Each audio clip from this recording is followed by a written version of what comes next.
आदरणीय व्यासपीठ, Patil sir, हिरेमेट sir, माझे सर्व सहकारी आणि इथं उपस्थित असलेले सर्व उमेदवार किंवा ॲस्पिरंट स्टुडंट, ॲक्च्युली UPSCची तयारी ही एक चॅलेंज म्हणून घेतली तरच ती पार करता येते.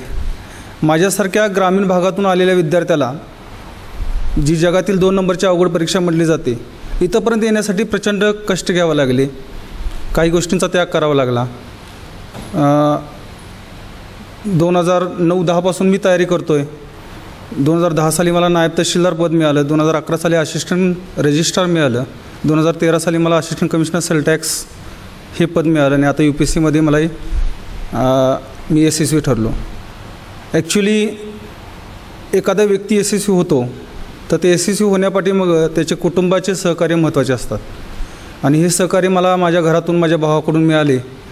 त्या व्यक्तीचा, त्या भावाचा मी ऋणी आहे, कारण त्याच्या सहकार्याविना हे यश मिळालं नसतं.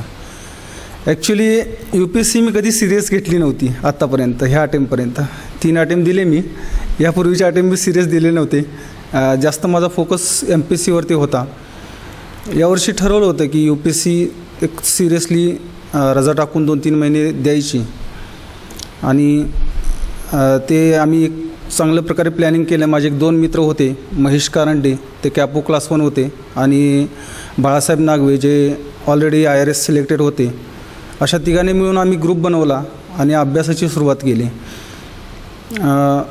मोस्टली इंटरनेटचा वापर करणं, इंटरनेटच्या माध्यमातून आपला जो सिलेबस आहे त्या सिलेबसचा थरली जितकी माहिती मिळवता येईल तितकी माहिती मिळवायची.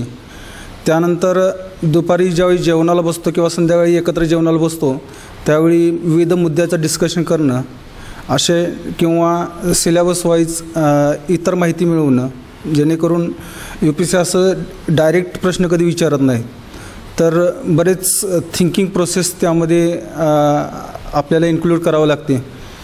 तर ह्या 2 मित्र होते, ह्या 2 मित्रांनी मला खूप त्यामध्ये सहकार्य केलं. प्रचंड आम्ही साधारणतः 3 महिने डिस्कशन आणि स्टडीच्या माध्यमातून मेन्सला सामोरे गेलो. इंटरव्ह्यूच्या बाबतीत सांगायचं झालं तर मेन्सला आणि इंटरव्ह्यूला पाटील सरांशी पर्सनली मी डिस्कशन करत होतो. मी असं क्लास वगैरे काही केलेलं नाही कुठल्याही इन्स्टिट्यूटमध्ये, मात्र पाटील सरांशी मी कधी वेळ मिळेल तेव्हा यायचो, त्यांच्याकडून मार्गदर्शन घ्यायचो आणि सरांनी मला खूप चांगल्या प्रकारे मार्गदर्शन केलं. कारण UPSC दरवर्षी आपला अप्रोच बदलत असते. म्हणजे मागल्या वर्षी जो अप्रोच असतो किंवा पेपर सेटिंग असतं किंवा इंटेन्शन असतं ते वेगळं असतं आणि प्रत्येक वर्षी इनोव्हेटिव्ह असं त्यांना अपेक्षित असतं UPSCला. आणि परीक्षेला नेमकं अप्रोच कसा असावा, कोणत्या पद्धतीची उत्तरं लिहायची, म्हणजे शासनाची भूमिका काय असते किंवा इंटरव्ह्यूला कसं सामोरे जायचं, कशा पद्धतीनं आपली मतं तयार करायची, ह्याची विश्वनाथ पाटील सरांच्याबरोबर आम्ही डिस्कशन केलं. त्याचा मला त्यामध्ये फायदा झाला आणि सर्वात शेवटी सांगेन की माझ्या ज्या घरच्यांनी मला जे सहकार्य केलेलं आहे आयुष्यात त्याचा मी कायम ऋणी राहीन. इतकं बोलून मी थांबतो. धन्यवाद.